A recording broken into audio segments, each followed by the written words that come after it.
सडकमा हालेर सडकमा नाटक नगर्नुहोस् भन्ने पनि जनआवाज छ नि कतिपय के भन्नुहुन्छ उहाँहरूलाई? हरेक मान्छे शिक्षक पनि एउटा चाहिँ मानवीय बौद्धिक मानव उस पनि एउटा राजनीतिक विचार हुन्छ, नैतिकता हुन्छ, हरेक पार्टीको विचार बोल्न सक्छ।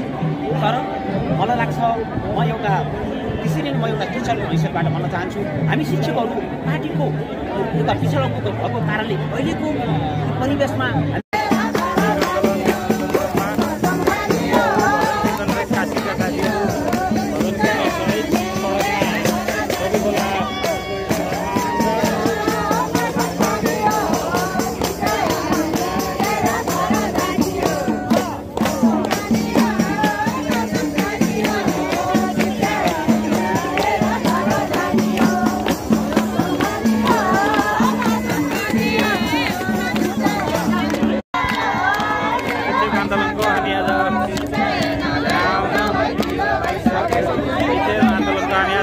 दिनमा छौँ।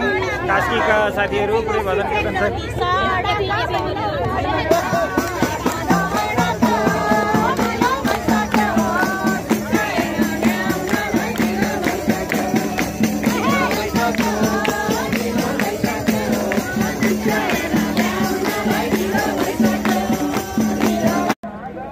शिक्षक महासङ्घको अध्यक्ष लक्ष्मी किशोर हुनुहुन्छ। उहाँ शिक्षकलाई व्यवस्थित बनाउन र शिक्षकलाई माथि नबस्नको लागि ठुलो बिरुवा भाँचिन्छ, माथि नबस्नको लागि अनुरोध गर्दै हिँड्नुभएको छ।